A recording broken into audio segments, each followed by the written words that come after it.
אז זהו, אז אנחנו לומדים בספר, אני קצת ככה אעריך את הפתיחה בגלל אליזה, אנחנו לומדים את הספר שערי קדושה, שזה ספר מאוד מיוחד שכתב הרב חיים ויטל. הרב חיים ויטל הוא כתב על פי לימוד של הארי הקדוש, רבי יצחק לורי אשכנזי, זה היה בערך לפני 500 שנה בצפת, ויש לו היום כל הקבלה שנלמדת היא על פי בעיקר כל ההבנה של מבנה העולמות והשתלשלות והבריאה והרבה פירושים, היא על פי קבלת הארי.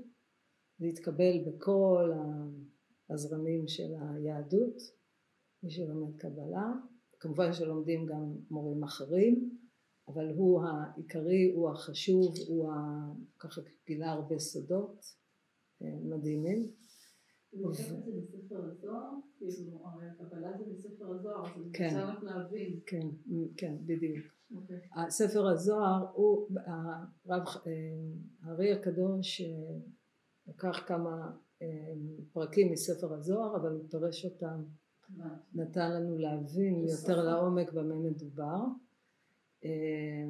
ופתח בעצם, זה כמו, אם אנחנו מקבילים את זה למדע, אז זה כמו התורה של ניוטון, שגם היא נכונה שהיא פרשה את העולם, לעומת התורה של איינשטיין על העולם. וזה לקח את זה לעוד level של תפיסת, של להבין את המציאות. יכול להיות שיש עוד level שאנחנו גם לא יודעים שיתגלה בעוד כמה שנים, אבל זה בערך, זה היה אמת, אבל הוא נתן לנו עוד בדיוק, בדיוק. עכשיו, חיים ויטל הוא הארי הקדוש לא כתב, הוא בא לשנה וחצי לצפת, שנה ו8 חודשים יותר נכון, רק כדי ללמד את רבי חיים ויטל, ובמשך השנה ו8 חודשים הוא העביר לו ידע, אנחנו לא יודעים איך, בכמויות עצומות, יכול להיות שגם אחר כך הוא הגיע אליו בהתגלות או בחלום או בדרכים רוחניות אחרות. והרב חיים ויטל שהיה בעצמו נשמה ענקית כתב, ויש לנו את הכתבים, ובין שאר הכתבים שלו הוא כתב ספר אחד קטן, שכמה שהוא קטן הוא גם מאוד חשוב, שנקרא ספר שערי קדושה. והספר הזה, מה שמעניין בו, הוא באמת גם מצוטט המון בספרות הקבלית. כמה שהוא קטן, ועשתה כל הספר. אני קוראת, אני מוצאת בלי סוף ציטוטים מהספר. אז זהו, אז בואו ככה נחזור לענייננו. אז ככה, אז הגענו לשער החמישי, ובשער החמישי אני אעבור בקיצור ונגיע ונמשיך לקרוא, אנחנו קוראים כל פעם ומפרשים ומתקדמים הלאה. השער החמישי שהכותרת שלו באיכות הנבואה, מה עניינה? היה מעכבי הנבואה, היה תנאי הנבואה, ועכשיו איכות הנבואה. הרב פתח ואמר שיש אור אחד בצורת אדם, שמתפשט בכל 4 העולמות, שזה אומר שכמו, זה מתחבר גם למה שלמדנו, ש4 העולמות זה בעצם כל הבריאה, אצילות בריאה, יצירה ועשייה, והאור האחד הזה בצורת אדם. מה זה צורת אדם? אנחנו מכירים צורת אדם פיזית, כמו שאנחנו, זה צורת אדם, וצורת אדם זה בעצם צורה רוחנית, כל צורה היא בעצם רוחנית, והיא בצורת 10 ספירות, כמו שאנחנו מכירים, שיש לנו את הצורה הזאת שנקראת כאילו העץ חיים, שזה צורת אדם, זה צורת אדם. הספירות שמסודרות באופן הזה, זה צורת אדם, והצורה הזאת מקבילה לאיברים של האדם, אני אחזור על זה מהר, זה כאן הכתר. הכתר משול, כמו אם זה אדם, משול לא לראש אפילו, מעל הראש. כתר הוא מעל הראש. הנה כתר הוא פה, הוא מעל הראש. זאת אומרת, הכתר הוא הנקודה שדרכה, זה כמו נקודה, בגלל זה כתר, אם יש לנו את היוד כו' שאני לא, אני אחר כך, זה כן קוצו של יוד, כי אין לו, הוא עלום, הוא לא בתוך האדם. אז יש לנו את הכתר, שזה החיבור, ואז יש לנו מוח ימין שזה חוכמה, מוח שמאל בינה, ושלושתם נקרא ראש. אוקיי? עכשיו יש לנו את הגוף, הגוף זה 6 ספירות, כמו הגוף של האדם, שיש לנו חסד זה יד ימין, גבורה יד שמאל, תפארת הגוף עצמו, נצח רגל ימין והוד רגל שמאל, ומה שנקרא יסוד. יש יסוד של הגבר זה הברית, מה שנקרא הברית, והיסוד של האישה זה הרחם. אז זה צורת אדם, זה צורת אדם, והצורה הזאת, מה מיוחד בה? היא מסודרת ביושר, קודם כל ביושר, ישר. אדם הוא הישות היחידה בבריאה שעומד בין החיות, שעומד בצורה הזאת וישר. אני לא מכירה. אם אתם מכירות אולי הקוף בערך, אבל זה לא בדיוק. לא ממש, כן. אדם ממש בנוי בצורה מושלמת באופן של 10 ספירות, בצלמו ובדמותו. והצורה הזאת אצל האדם היא מושלמת, היא ממש בשלמות, וזה מסודר ביושר ב3 קווים, קו ימין, קו אמצע וקו שמאל. קו, שזה, מה זה אומר 3 קווים? זה אומר שיש יכולת בצורה הזאת להכיל את האורות של הבריאה. מה זה צורה? מה זה צורה? צורה המאופיינת על ידי התכלית שלשמה היא נבראה. כלומר, נניח יש לי עץ, חומר, ועם העץ החומר אני עושה כיסא, ואני עושה שולחן. אז זה צורה של כיסא, וזה צורה של שולחן. מה מהווה הצורה? מה מהווה? את התכלית שלשמה הכיסא נברא, לשבת. והצורה של השולחן, עכשיו זה חללית, אבל בדרך כלל זה לאכול או כל מיני דברים אחרים. אז אם האדם נוצר בצלמו ובדמותו, זאת אומרת שהצורה הזאת, צורת אדם, היא בדיוק, היא יכולה להכיל יש את אותו תפקיד, זה אדם הוא זה שיגלה את שמותיו וכינוייו. רק לצורת אדם יש יכולת פנימית להגיע לגילוי של האלוקות. וכמובן בקבלה אנחנו לומדים בצורה מפורטת את כל השלבים של ההשתלשלות, שזה נקרא מעשה בראשית, ואת כל השלבים של התודעה של האדם שמתעוררת, גם הכתר הוא נקודה, וגם התודעה של האדם שהיא מתחילה להתעורר, היא קודם נקודה, גם נקודה, ואז היא מתחילה לעלות, וזה נקרא מעשה מרכבה.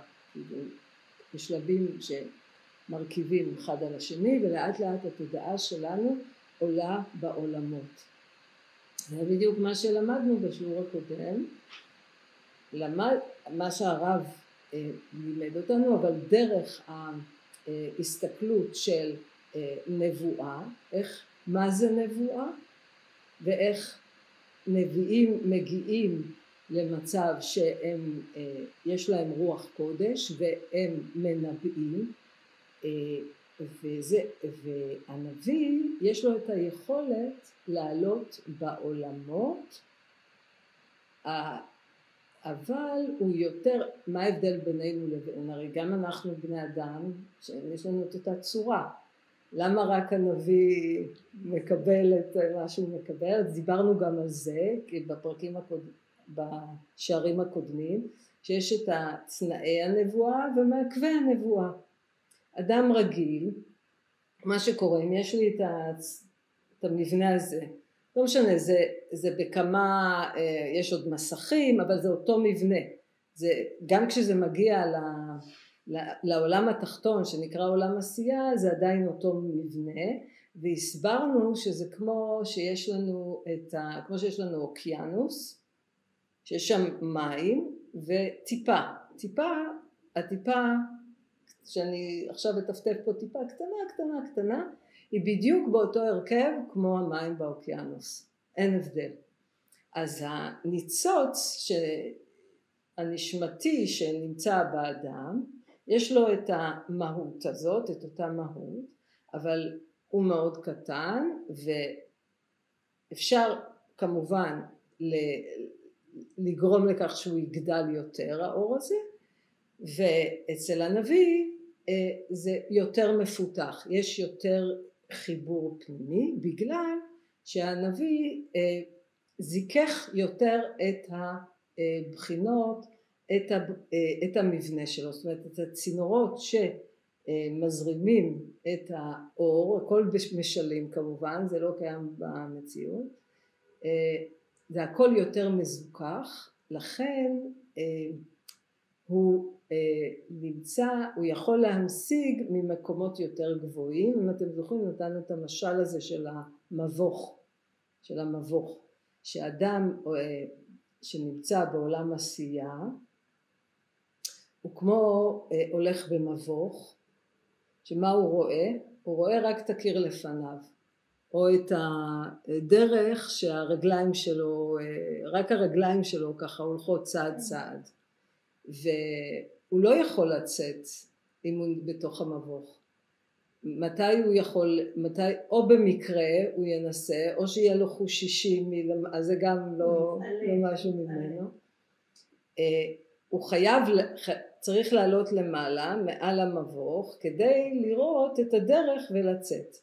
אז זה כל העניין של העבודה שאנחנו עושים בזיכוך, שאנחנו עולים בעולמות. ככל שאנחנו עולים בעולמות, הפרספקטיבה הפנימית שלנו, העולם הפנימי שלנו, הנשמה שלנו, היכולות שלנו רואות יותר. אנחנו רואים יותר, אז אנחנו לא רואים רק את הקיר לפנינו, אנחנו פתאום רואים בדיוק, ואז זה בא והולך, זה לא נשאר. נכון, זה בא והולך, כי עדיין אנחנו לא מזוכחים. ככל שאנחנו מזוכחים יותר, זה יותר נשאר, וזה הופך להיות גם מציאות חיצונית בהמשך, ככל שזה יותר זה. אז זה כל העניין של העלייה בעולמות. עכשיו, מה שדיברנו בשיעור הקודם, הרב דיבר על האופן שבו זה נעשה, זה באמצעות הכוח המדמה. אם אנחנו חשבנו עד היום שדמיון מודרך זה המצאה של ה-20-30 השנה האחרונות, אז הנה הוא כותב, הרב חיים ויטל כותב לנו במפורש בספר שערי קדושה על טכניקה של, אני מתרגמת את זה בשפה שלי, של דמיון מודרך, שאנחנו משתמשים כדי להתפתח רוחנית בעצם. אני שוב, זה תרגום בשפה שלי, אבל הוא כותב את זה בשפה שלו. והרב הסביר לנו גם איך לעשות, איך הנביא, השלבים שעובר הנביא, משלב שלב עד שהוא מגיע לאינסוף. אני אפילו רוצה לצטט רגע ככה,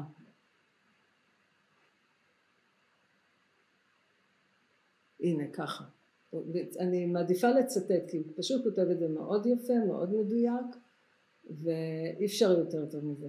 אז הוא כותב כך: והנה השורש הוא עליון מאוד בראש רום עולם האצילות, השורש של הנשמה שלנו, של המקום שממנו אנחנו מגיעים. את השורש שלה זה האור הזך, והענף ארוך מאוד מתפשט בכל העולמות עד יתלבש קצהו בזה הגוף. יש את האור, השורש, שזהו מאוד עליון, הענף מאוד ארוך, זה האור הזה שמתפשט בכל העולמות, עד הקצה, שזה הגוף הפיזי, כמו שאנחנו למדנו, ופשוט ראינו איך הגוף הפיזי זה הקצה של כל העולמות, החומר האחור, מה שנקרא החומר האחור, והרב כותב, ובזה התבאר עניין הנבואה, כי אחר היות האדם בחומר זך בלי זוהמת היצר הרע. בגלל שיש את החוט הזה, שהוא מהקצה העליון עד הקצה התחתון, שמתפשט מלמעלה למטה, מאדם שיש לו את הצורת אדם, שצורת אדם זו צורה שבה כלולים כל העולמות מבחינת תודעתית, בפוטנציאל, אנחנו יכולים להמשיג את כל העולמות ברמה מאוד גבוהה, אנחנו ממשיגים את כל העולמות ברמה שאנחנו נמצאים. זה הטיפה שהיא דומה. מה זה אומר? יש לנו יכולות, יש לנו גוף פיזי, שזה העולם הנמוך, עולם עשייה, יש לנו גוף רוח, שזה צומח, שזה קשור לצומח, זאת אומרת זה יכולת רבייה וגדילה, שזה תוספת לדומם לגוף הפיזי.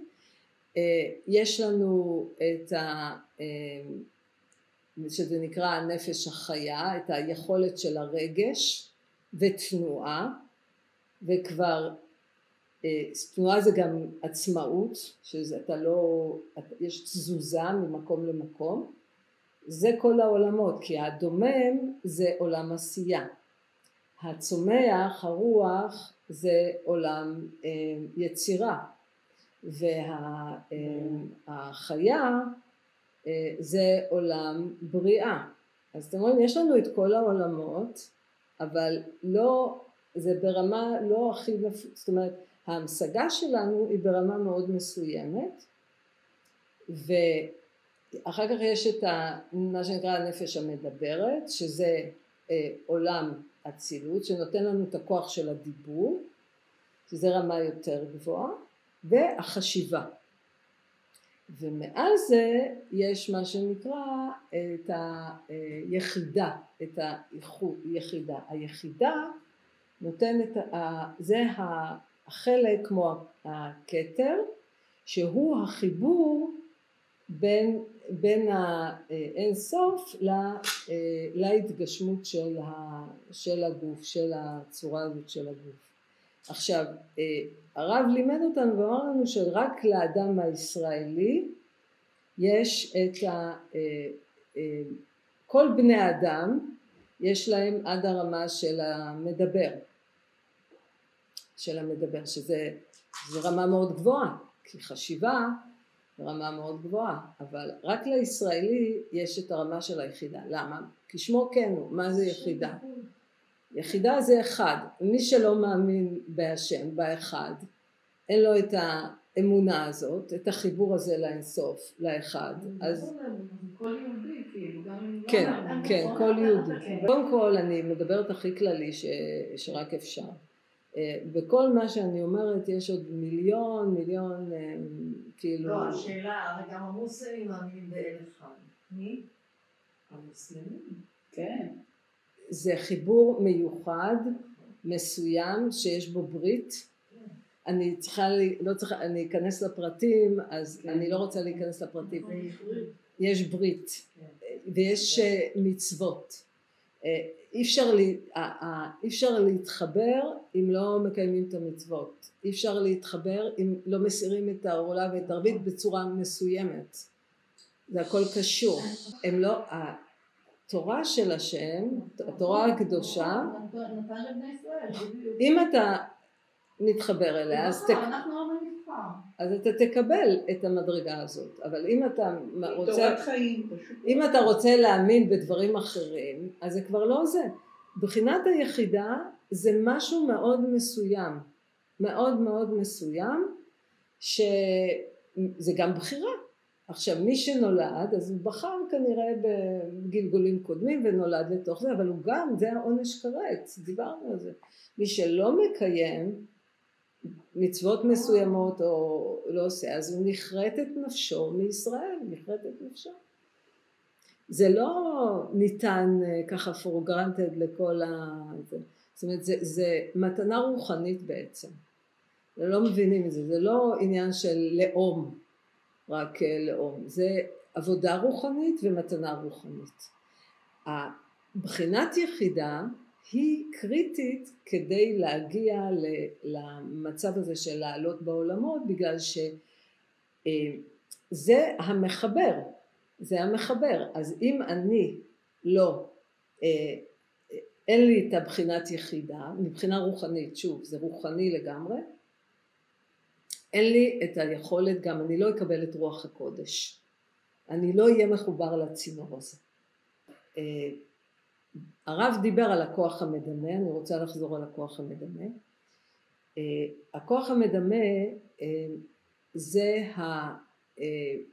בעצם הכוח הפנימי בתוך האדם, שמתרגם, אני שוב מדברת בשפה של היום, לא, עושה תרגום, זה כמו שיש לנו מחשב, ונכנסים, יש שפת מחשב, שמתרגמת את הקודים לצורות, למה שאנחנו רואים. זה כמו הכוח המדמה, זה הדבר הזה שעושה את התרגום, עושה את התרגום בתוך המוח שלנו, כי הוא לוקח אורות בתדרים שונים, ברמות שונות, ומתרגם אותם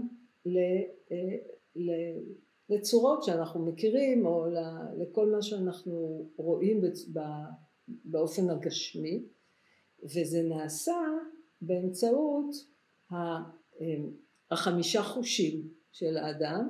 יש לנו חוש ראייה, שמיעה, ריח, מישוש ומחוש וטעם. עכשיו אנחנו מקבלים את האותות האלה, את כל התדרים, הרי כל העולם מורכב מתדרים, ומתרגמים באמצעות הכוח המדמה, אנחנו רואים מציאות. עכשיו כל הבריות שהן בני אדם בעולם, שאנחנו ביחד באותו עולם, אנחנו מתרגמים באופן דומה, כי זה אותו, יש לנו את אותו מבנה בפנים. עכשיו הכוח המדמה, אנחנו יכולים, לאדם יש אפשרות, בגלל שהאדם הוא גם, יש לו המשגה, אמרנו, בכל העולמות, אז יש לו גם יכולת להשתמש כרצונו בכוח הזה. לחיה אין את היכולת הזאת למשל, חיה רואה מציאות, יש לה גם חושים. היא יכולה לדמיין משהו, אריה יכול לדמיין, יכול לעצום את העיניים ולדמיין, הוא רואה, אבל הם חולמים. כן, כי זה באוטומט, אבל הוא לא יכול, אני רוצה לדמיין. אני לא יודעת, מה לא, אין לו, כן, אנחנו יודעים, אני יודעת, אנחנו יודעים, כי זה היכולת לתכנן, היכולת, זה לראות מה אם נחזור לעניין של המבוך של נגיד האריה, הוא יותר, הוא לא, אנחנו קצת... הוא יודע לתכנן את הציד שלו, לא? מה? הוא יודע לתכנן את הציד שלו. זה לא תכנון שבא אסטרטגיה. כן, זה לא תכנון שמפרק את הצורות, אלא זה בתוך המבנה שלו. עכשיו, אכן נכון, הכוח, בגלל שיש לחיות באמת, הם חולמים ויש להם באמת הכוח המדמה, השורש שלו, הרב כתב, וזה גם מה שלמדנו, נמצא אם יש לנו את הנפש הדוממת, הנפש הצומחת, נפש החיה, נפש המדברת, ומה שנקרא הנפש השכלית שזה בחינת יחידה. אז הכוח המדמה נמצא בנפש החיה, שזה איפה שהרגש והרגשים והסמלים, ושם באמת יש את החלומות. ואם כבר אנחנו מדברים על זה, אני ככה הסתכלתי בוויקיפדיה, וגם הרב משווה מדבר על חלום בהקשר של נבואה, והציור, הכוח המדמה, בא מהנפש החיה, באמת. כי שם נוצר החיבורים האלה, אבל לחיה למשל אין על זה שליטה, ולאדם שיש לו גם את הנפש המדברת, את המחשבה המופשטת, אז יש לו יכולת לכוון את הכוח המדמה שלו. והכוח המדמה הזה אנחנו עושים שימוש להתפתחות הרוחנית שלנו. והרב הראה לנו איך הנביא משתמש בזה ועולה בעולמות. עכשיו, באמת השפה, כשיש את החלום שזה בא מהמקום הזה של הנפש החיה, שזה לא שפה של מילים, באמת תשימו לב חלום או כל מה שאנחנו חולמים, אנחנו לא חולמים על מילים, אנחנו לא, בקושי רואים בן אדם מדבר. זה שפה שהיא יותר, יש בה סמלים, יש בה רגשות הרבה. זאת אומרת כל דבר שמופיע בחלום הוא כמו סמל שיש מאחוריו הרבה רגש. וזה קשור כמובן עם דברים שחווינו, אבל זה מתלבש על משהו. אז הנה כתב אריך פרום, יש לו איזה ספר שנקרא השפה שנשכחה, הוא כותב שפת החלום היא שפת הסמלים, זאת השפה האוניברסלית היחידה שפיתח המין האנושי המשותפת לכל התרבויות. בשפה זו המושגים השולטים אינם של חלל וזמן אלא של עוצמה פנימית. זו שפה שבה מובאות חוויות פנימיות, הרגשות ומחשבות כאילו היו מאורעות בעולם החיצון. אז זה מאוד נותן לנו את התחושה הזאת להבין למה זה בנפש החיה, מה שנקרא העניין של הכוח המדמה. החלום, מה זה חלום? חלום זה גם הכוח המדמה הפנימי. מאיפה זה בא? הרי אנחנו לא רואים, אין לנו, פה לגמרי אנחנו מבינים את זה, כי אין שום מציאות חיצונית.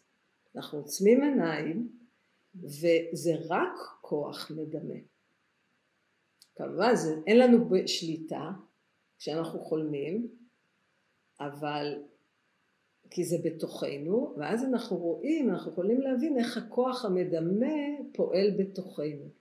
עכשיו, בזמן שאנחנו עושים את העבודה הרוחנית, אנחנו יכולים להשתמש במה שנקרא דמיון מודרך, כוח מדמה, כוח מצייר, ואנחנו מכוונים בדיוק על מה המחשבה שלנו תתמקד. זאת אומרת, עכשיו הרב אמר, כתב, שכמובן שיש תנאים, אז קודם כל אדם אמור, אם זה נבואה, לזכך את הבחינות של הגוף, נפש, רוח שלו, ולמדנו על זה הרבה, זה כל המצוות וכל המידות שצריך לשמור וכו' וכו'. ואז כשהוא יושב והוא רוצה להמשיך עליו את הנבואה ואת רוח הקודש, אז הוא צריך, אני לא קוראת כי אני רוצה ככה לקצר וגם לתמצת ולהסביר גם במילים קצת שונות. אז האדם צריך, כמו שעשינו פה בהתחלה שישבנו, להסיר, הוא כותב, הרב כותב, להסיר את מחשבותיו. מה זה להסיר את מחשבותיו? הרי מחשבות אי אפשר להסיר, אני יכולה להסיר ז'קט, אבל את אומרת לבן אדם תסיר את המחשבות שלך, זה יקרה בדיוק ההפך. הוא רק יחשוב על הדבר שאתה צריך להסיר. אז הכוונה של הרב הייתה כמובן שלהסיר את מחשבותיו, הכוונה השקטה של תודעה, שזה מושג שאנחנו מכירים היום בניו אייג', בפסיכולוגיה, השקטה של התודעה. יש גם מקובלים שבתחילת המאה שהתעסקו בזה, ובדמיון מודרך גם. ואני רואה שהרב חיים ויטל ממש דיבר על זה בצורה מפורשת. כן. כן, וגם צריכה, יש את העניין של ההתבודדות, העניין של, כי זה, ברגע שאני בהתבודדות, אין לי גירויים בחושים החיצוניים, ואז אני בעצם, אם אני עוצם עיניים, אני יכול גם בעיניים פקוחות דרך אגב, אבל הריכוז שלי הוא פנימי, ואני רואה מראות, כמו בחלום, בעירום. אבל עם החושים הפנימיים. אז אני צריך להשקיט את התודעה שהיא לא תתעסק, כי אם היא מתעסקת עם, זה כמו, אם היא מתעסקת עם תכנים, היא בעצם לא שמה לב למה שקורה בפנים. אז תודעה צריכה להיות שקטה, אם זה במצב של התבודדות כמובן, אז זה גם עוזר, כי אין שום דבר שמטריד, ואז אני יכול, ואם זיככתי את הבחינות, כלומר הצינורות פתוחים, אז תגיע הנבואה ורוח הקודש. פשוט תהיה שם, וזה מה שקורה עם הנביאים, כי הנביאים זיככו. מי שהיה נביא, מי שנקרא נביא, זה אדם שזיכך, הפנימיות שלו זה דקה לחלוטין, לכן הוא יכל, ברגע שהוא היה במצב שהוא רצה לקבל נבואה, הוא ראה, הם רואים בעולמות היותר גבוהים. לנו כבני אדם, למה אנחנו לומדים? אנחנו לא לומדים רק כדי לדעת על הנביאים, אנחנו גם רוצות קצת לחוות, אנחנו גם בנות אדם מן הסתם, אבל אנחנו יכולות לחוות ברמה שאנחנו נמצאות בה. חוזרות קצת על הפעולות שהוא מתאר, אנחנו עושות את הדברים, וכל אחת... אבל זה משהו אחר, זה לא נבואה, זה משהו אחר. ברור, כי להגיע לנבואה צריכה לעלות בעולמות, אז כל עוד אין לי את היכולת, לא זיככתי בצורה מסוימת או ברמה מסוימת. ועכשיו אבל אנחנו צריכים להבין שהאדם, התכלית של האדם, צורת אדם, אנחנו חוזרים להתחלה, זה לגלות את שמותיו וכינוייו. אז הקדוש ברוך הוא, כל אדם, אדם זה גם זכר גם נקבה, כי זה אותו מבנה, כל אדם, זה מה שהקדוש ברוך הוא רוצה שנעשה. אז אנחנו, שאנחנו נעלה בעולמות, אנחנו נממש את התכלית שלנו. ודיברנו על זה שוב בשיעור הקודם, אמרנו, נכון, אני נורא נמוך, אני לא חווה כלום. הרב גם כתב, גם אם אתה לא רואה כלום, כתב את זה במפורש. אבל העלייה זה כמו סולם, נכון? זה כמו סולם. אם אני יכול לדרוך על מדרגה עשירית, לא. איפה אני דורך? איפה שהרגל שלי נמצאת. אז כל אחד זה פתוח בשבילו בצורה מדויקת למקום שהוא נמצא בו. לא צריך להיות מישהו אחר, אני לא צריכה להיות לא במדרגה 10 ולא במדרגת 20 ולא 30 ולא 40. איפה שאני נמצאת, זה מדויק. אז כל אחד לוקח את מה שהוא לוקח, ומה שקורה לו בפנים, וקורה בפנים, ויש חיבורים, עושה עם זה עבודה, והוא ממשיך הלאה. וככה הנשמה גדלה, ככה הוא מתפתח. פתאום הוא רואה שהוא מצליח לראות קצת מלמעלה. זה המשמעות של החיים, אחרת אין לחיים משמעות. אין, מה באנו לעשות? לאכול, לשתות, לראות סרטים, אם אנחנו לא מתפתחים, באמת מתפתחים באופן פנימי בראייה שלנו, ולהתפתח בראייה זה גם בלב, כי יש, אמרנו, דחילו ורחימו, ורחימו ודחילו, אהבה ויראה, יראה ואהבה, זאת אומרת, זה גם האספקט של הלב, זה בא ביחד כל הזמן.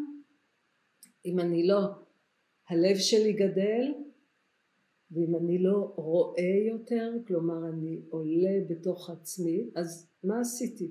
אז לכן זה רלוונטי לכולנו, ולכן גם הוא כתב את הספר הזה. הוא לא כתב, יש לו ספרים שאף אחד מאיתנו, כולל אני, לא מבינה כלום. צריך שנים של חרישה, שעושים את זה תלמידי חכמים וישיבות, בגלל זה הם לא עובדים, כי אי אפשר לעבוד וללמוד את הדברים, אי אפשר, זה חייב להיות כל יום מהבוקר עד הערב. אז הוא גם כתב, הוא בהתחלה, בפתיחה הוא כתב, קטן בכמות וגדול באיכות. הוא תמצת המון דברים, אז לפעמים אפשר לפתוח יותר, או רצוי שנפתח יותר, כי אחרת לא טעמנו כלום, ולפעמים אנחנו גם בתוך התמצות, למשל כל הנושא של העולמות שלמדנו, בספר הזה הוא תמצת את זה כל כך יפה, לומדים את זה שנים, לא שאנחנו יודעות מה שמי שלומד שנים יודע, אבל קיבלנו הרגש, קיבלנו מושג, הוא נתן את זה בתמצות מאוד יפה, קצת הרחבנו באמת, אבל זה עושה את העבודה, אז אותו דבר גם עכשיו, מה שהוא מלמד בקשר לנבואה, שוב, זה סוג של תמצות, שנותן לנו מושג ומסביר לנו, למשל אנחנו לא יודעים שעושים את העלייה הזאת, הוא כותב שעושים את זה באמצעות הכוח המדמה, לחידוש גדול. אנחנו מבינים, גם אנחנו מבינים איך אנחנו בנויים, איך המחשבה שלנו בנויה, הוא גם יסביר לנו עכשיו יותר. ברור שזה מסוכן, מה זה עלייה? עלייה אנחנו עולים לאורות יותר גבוהים, אז ככל שאת עולה לאורות יותר גבוהים, אם אין לך הגנות, זה לא, לפעמים את חסומה לגמרי ואת לא מקבלת כלום, כי לא משנה מה תדמייני, אבל את לא ממש שם, את עדיין במקום, אבל מי שהוא פתוח, הוא צינור פתוח, ברגע שהוא מתחיל לעשות יש גם ייחודים עם שמות קודש, מה שאנחנו לומדות פה, זה תמצות שנותן לנו מושג, וגם נותן לנו להבין את האופן שבו אנחנו בנויות, ומה זה עבודה רוחנית, ואיך היא נעשית, גם ברמות הכי גבוהות, בלי להיכנס לפרטי פרטים. אנחנו לא נוגעות פה בפרטי פרטים, אנחנו לא עושות ייחודים עם שמות קודש שעושים מסוים. גם לא רוצים, בדיוק. עושים קצת, אנחנו נוגעים בדברים, כן, להבין וגם לחוות, אז אנחנו נוגעים בדברים מסוימים, אבל קודם כל מאוד שומרים, ובגלל זה גם אסור להגות שמות קודש, ואסור עכשיו. מי שמתחיל להתעסק עם זה בצורה, מה שעושה נניח הבעל שם טוב, אז הוא קצת מסתכן, כי אין לו שום הכנה פנימית, הוא לא זיכך את הגוף שלו, הוא לא, אז את לא יודעת איפה הוא נוגע ובמה. והחוויה שיש לנו היא גם הרבה, כי קודם בכלל לא ידענו או לא עשינו את זה. זה הסיבה באמת שאנחנו לומדים, כי אנחנו מתחילים לעשות חיבורים פנימיים וגם משתמשים בזה. הנקודה היא שגם להשתמש בזה, כי יש לנו כלים, אם זה באמצעות של דמיון מודרך, לתקן כל מיני בחינות נפש שאנחנו מתקלים בזה ביום יום, או לעזר או להרגיע את עצמנו, להשקיט את המחשבות, וגם אנחנו ורואים שינויים, אנשים משתנים, אין פה, זה לא נשאר אותו דבר. אני רואה אנשים שלא לומדים על מה הם מדברים ומה עובר עליהם ואיך הם לוקחים קשה מצבים ודברים, ואין להם כלים אפילו להתמודד עם זה.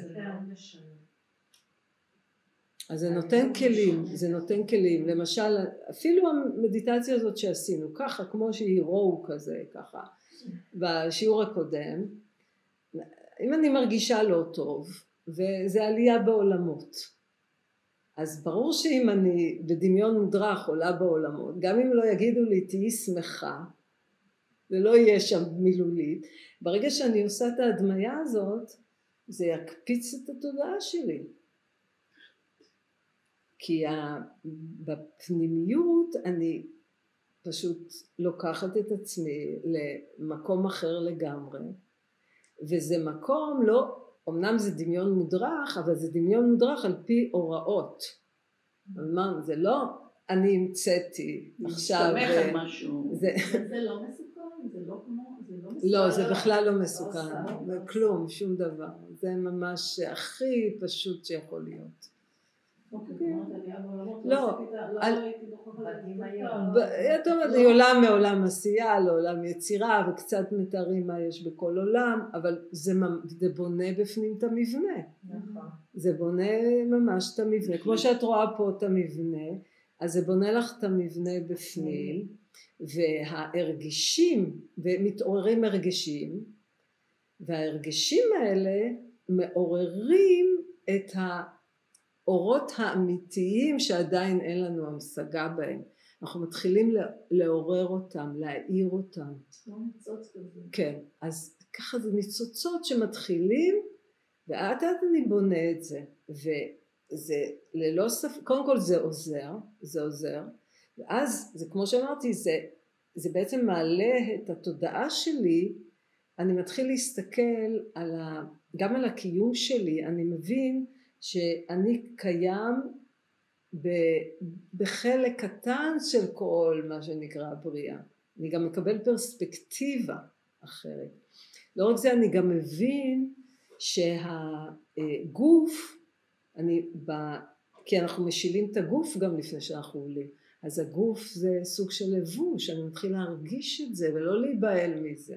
זה עושה המון דברים בתת מודע, גם אם הם לא נאמרים. והדברים האלה שזה עושה בתת מודע, מכיוון שזה לפי לימוד,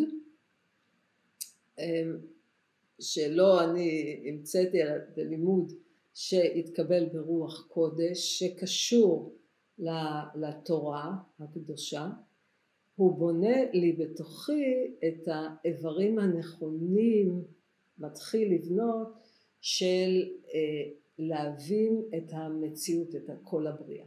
לא רק את הקיר מולי בתוך המבוך, אלא את כל מחשבת הבריאה של הבורא. אז זה התחלות שמתחילות לקרות ולהיבנות בפנים.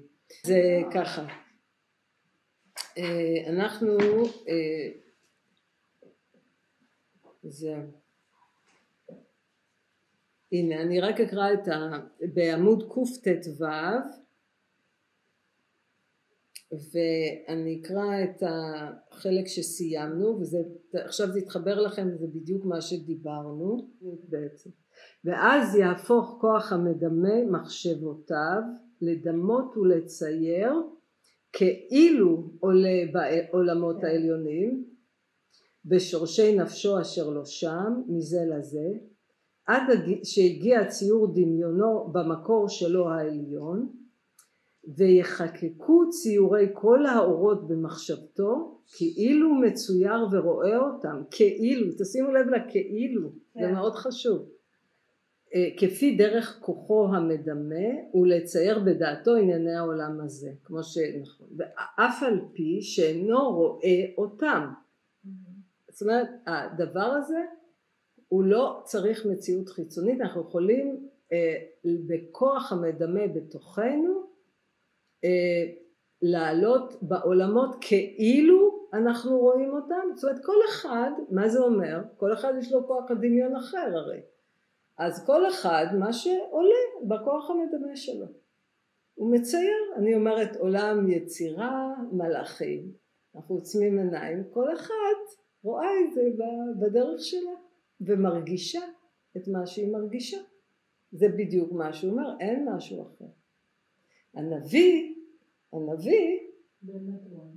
בדיוק, רואה ממקום יותר. עכשיו אנחנו בונים כמו את השלט.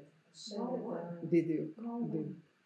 הוא יותר זך. אז כשהוא כשהוא עולה, כמו שאת נגיד בעולם עשייה, את רואה את מה שקורה בעולם עשייה?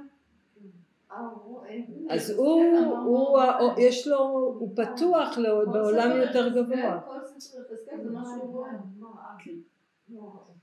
רק ראה משה. לא, ויחזקאל הם רואים, כן, הם רואים, הוא מדבר על זה, זה יורד בחזרה אבל מצטייר, אבל זה ציור, הוא פתוח, אז מה שהצינורות פתוחים, אז כשזה מצטייר, כמו בשפת מחשב, בחזרה לתוך העולם הגשמי, זה ראייה שונה משלנו, כי ממש הוא עולה בעולמות. נכון, כל ספר יחזקאל זה מראות. כן, בדיוק. זה מצטייר, הוא כותב, זה מצטייר בסוף בצורה גשמית, אבל הוא מוריד דברים שלמשל אם אני אעשה את אותו דבר, אני לא אראה את המראות האלה, בגלל שאני לא, אין לי את הזכות שיש לנביא. אם יהיה לי, אז אני גם אראה. כל אחד מאיתנו, תדעו, כל אדם בפוטנציאל יש לו את היכולת הזאת. בגלל זה אנחנו גם יכולות לעשות את ההדמיה הזאת. אבל זה ההתחלה, זה כמו שאמרה שרה, זה סוג של שלד כזה, שלד שאין לו עדיין תוכן, אין לו עדיין בשר. אנחנו רק בונות את השלד. במעמד הר סיני, כולם היו נביאים. נכון. כולם היו בדרגת נביא. נכון. כולם ראו את הקולות. הנה, יפה, בדיוק. עכשיו זה מסביר לנו גם. בגלל זה אומרים שכולנו יכולים להיות נביאים, כי האבות שלנו כולם היו נביאים במעמד הר סיני. הנביא זה היכולת, הפוטנציאל הזה, שטמון, שוב, אמרנו ישראלי, אמרנו למה ישראלי? לא שזה אפליה, כי בהכרה באחד ובהכרה בו לא רק שאני מאמין שיש אל אחד, בהכרה שאני מקיים את המצוות שלו. אם אני אומר אוקיי יש פה מלך והוא מלך אבל אני לא עושה מה שהוא אומר, אז הכרתי במלך הזה? לא הכרתי בו. יהודי נשאר יהודי. יהודי אם הוא לא מקיים יש כרת ואז נחרט. אז אם יש כרת נחרט. הוא הולך לעולמו, לא? גם, כן, שהולך לעולמו, יש כרת. כשהוא חי הוא עדיין יש לו תשובה, כן. יש תשובה.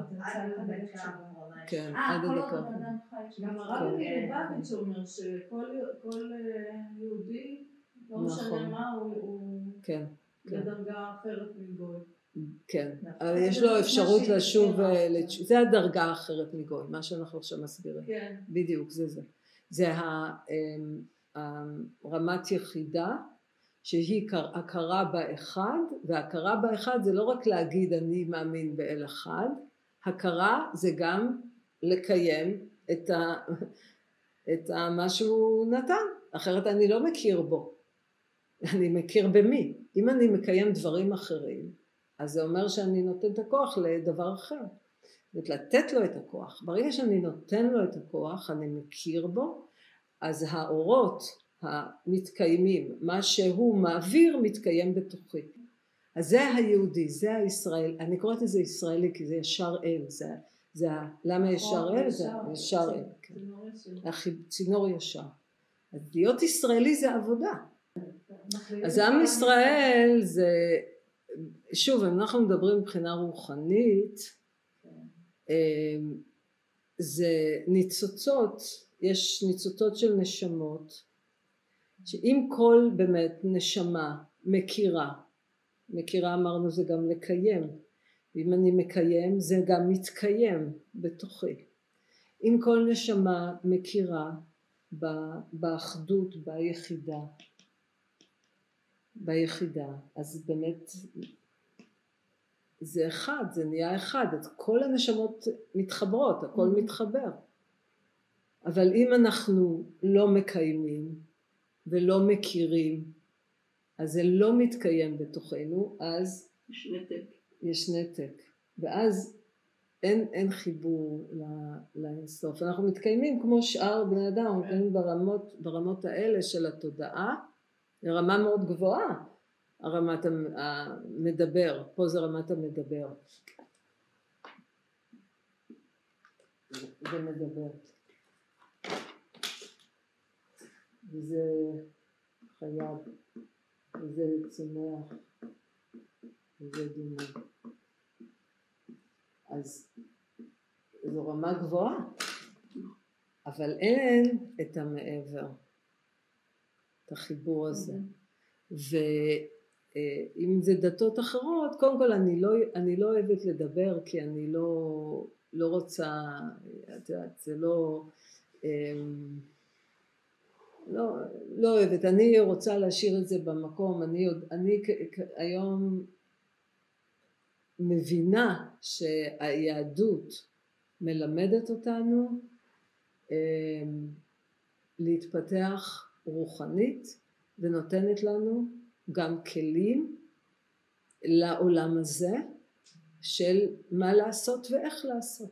זה לא רק דעות או תיאוריות, שזה קשור לכל פעולה קטנה במציאות שלנו, גם מה לאכול, מה לא לאכול, איך להתלבש, איך להסתרק, איך להסתכל, זאת אומרת כל הפרטים כדי שנקיים מציאות של קדושה בתוך החיים שלנו.